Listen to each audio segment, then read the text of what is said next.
Hi everyone, it's me Stephanie. I just wanted to do a video to show you guys what I packed in my hospital bag. A third time mom. So this time around I think I got a pretty good grasp on what the essentials are and what items are truly necessary. Um, so I used this little bag. That you can get at Woolies or any bag that you'd like. This is the one that I used. And the reason I picked this particular bag was it's got a lot of pockets on the outside, which means easy access. That is a major thing when you think you're in labor or you have to go to grab something in the middle of the night and you've got a newborn baby. These outside pockets are essential.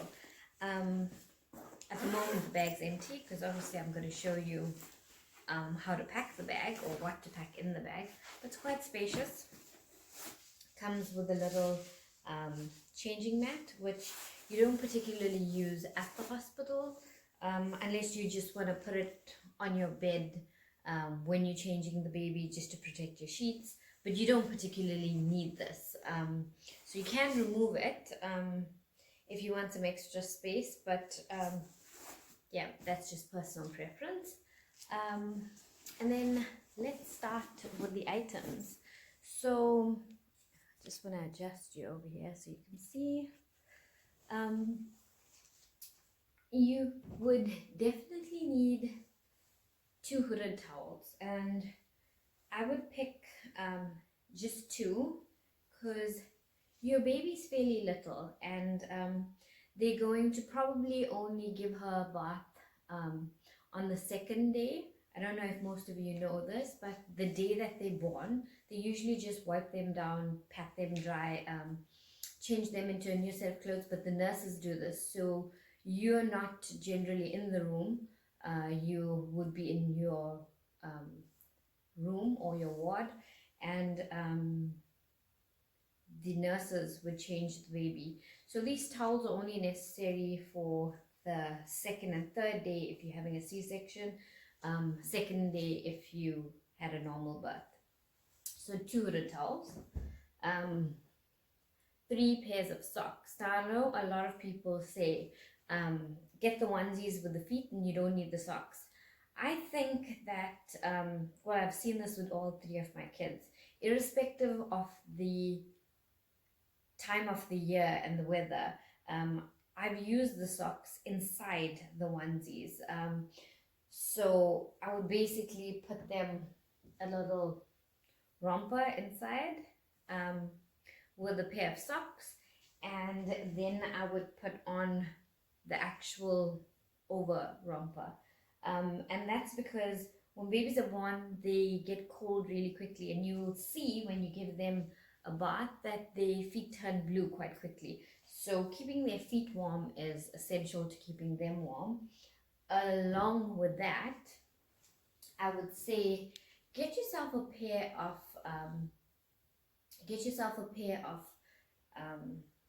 these 2 packs from Checkers. Hyper has them. They just hats that fit quite good for a newborn baby. Yeah, so that's what they look like. And the reason I would wear that or put these on for your little baby is because it's really a good idea to keep them warm. So let's start by packing these things into the bag so you can see how much can really fit in this little bag. So it's your 2 hooded towels. Then I would say 2 receiving blankets. But I want to show you the difference between these receiving blankets. So when you buy a receiving blanket, try and bear in mind that you're going to need a receiving blanket that is, this is a basic size. So they're not very big to swaddle, but they big enough to wrap your little baby in. And these from Woolies says one size, but they are quite large. These are good, as you can see, way bigger than our screenshot. Quite big for you to swaddle. So you can get a nice wrap on them for these. So the Woolies receiver blankets are quite large, so I would recommend that. Right. The next thing that I want to talk about, so toss the little ones, take the Woolies bigger ones, 2 of them, okay? So you can check that aside. In the bag, 1 heavy, right? So we have the socks in the bag, the blankies, the towels. Then I want to talk about the rompers. So when you are picking rompers, you usually see these ones at the store with the buttons down the middle. These are great. They're easy access, easy to find, but they're okay. But when you're tired at 2 o'clock in the morning, these buttons become quite fidgety. So you can pack these if you can't find the ones that I have. But I think if you go online, you should be able to find this on Superbalist, Woolies, I think even Cotton On, if I'm not mistaken. So these ones are easy to find, any store, Edgar's, Ackerman's, anywhere. So if you are packing these, I would say 6 of these long jumper thingies. These are the ones that I took. These are actually from Pick and Pay, these ones. And they have little girly ones, boy ones. I knew what I was having, but because I have 2 little boys, I packed a little dinosaur one anyway, so the kids would feel like she's part of the crew. So that's why it's a boy color, although I was having a girl. And I've just got 6 of those. That is basically all her clothes, with the exception of the inners. So this will go in the bag.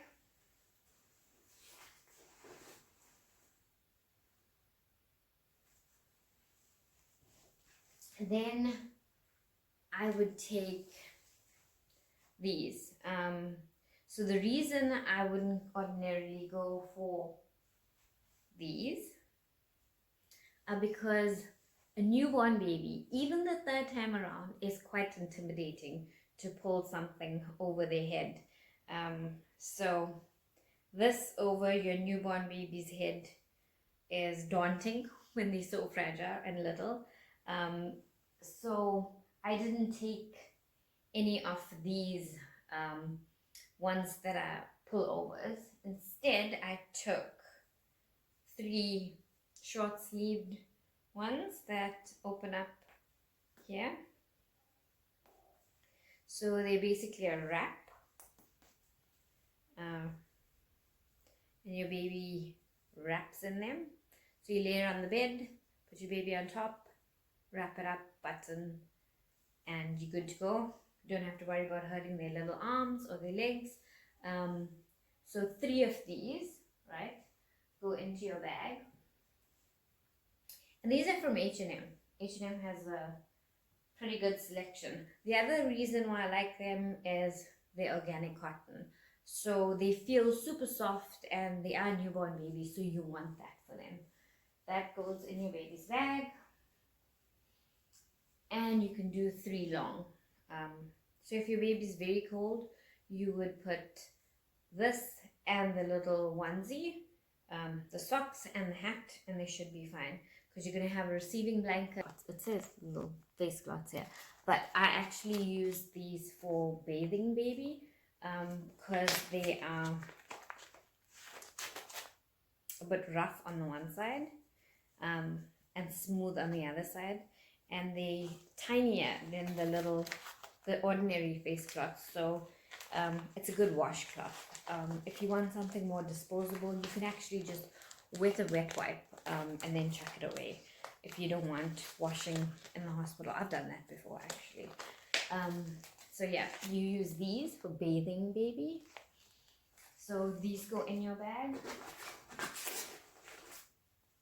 And regular face cloths and a 5-pack from Woolies is suffice. I mean, your baby, unless she's going to be spitting up a lot, I think a 5-pack is perfectly fine. I would wash these before you take them, or even the clothing, just so that they're not contaminated or anything with corona and everything else going on. Then you have these. So many people actually know these to be diapers or cloth nappies. So I actually use these for all 3 of my kids.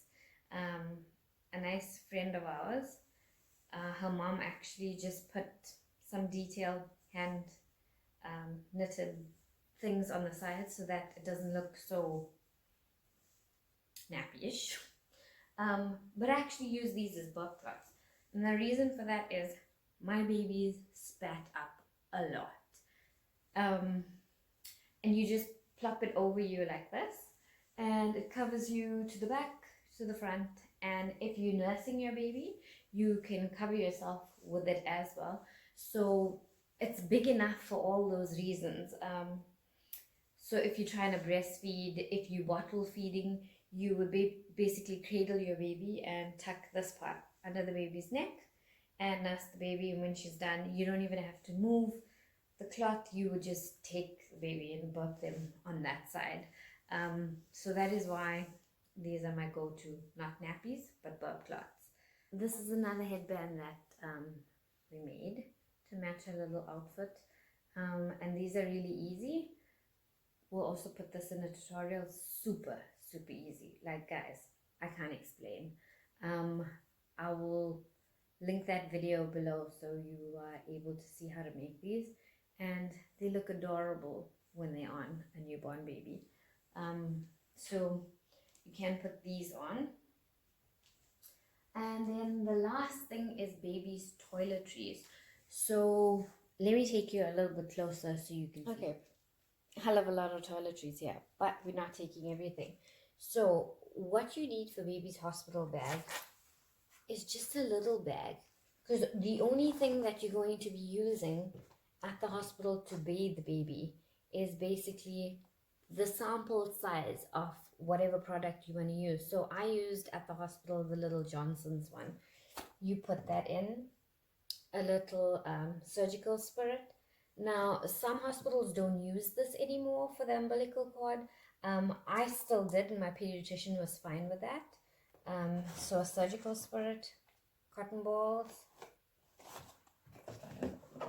baby's hairbrush, petroleum jelly. That is it. A little bum cream, a sample size. Honestly, for the hospital, the pseudo cream lasts forever. So this sample size, you can see, I was in hospital baby and it's only halfway. So even with the number of changes you have to do, the sample size is perfect for your hospital bag. And a little oil. So sometimes babies tend to come out a little bit dry. You can put this in baby's water when you're bathing baby, and that should be fine. It actually can even eliminate you having to put on any lotions or anything for the baby. The reason I haven't packed a lotion in here is because I use the petroleum jelly.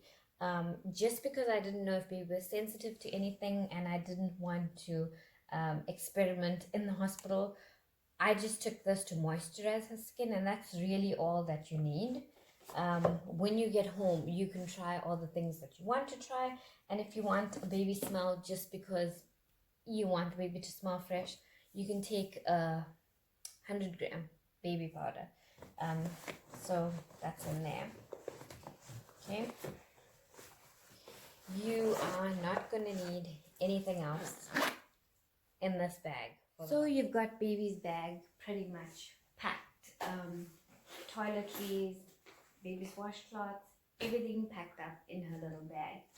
You've got the nappies that you're going to put in your bag. Mine's is just not big enough. There's a few extra little things I would tell you to keep.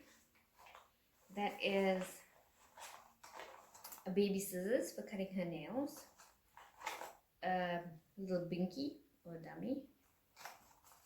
My babies took them and that saved me at night. And one of these. This is a nursing pillow. And the reason I like this is in the hospital you actually can prop it up behind you for a better sitting position, to keep you more firm when you are lying up. If you don't even have baby, if you have a C-section. If you have a C-section, you're going to want to put it here, prop baby on, or your hand on it, baby on your arm, and you could nurse baby with a bottle, or if you're nursing baby with your breast, you can put it forward. And if your kids come to visit, my kids actually used it I put the baby on it and let them sit in the chair and let them hold baby, so it kind of included them in the whole experience as well. So I would definitely pack this, and then your bag basically just fits onto your roller bag. So you would use your roller bag with your stuff in it, and baby's bag goes on there so that you can wheel your stuff into the hospital. It's really important that you use a roller bag, because with exiting the hospital you really need the extra mobility with the baby, and you not feeling 100%. Your husband's going to have to carry all of that, and the car seat, and you've got the baby. So it's good to keep in mind to use a roller bag for yourself and a conventional bag for the baby. That's it from me. Hopefully you've been informed.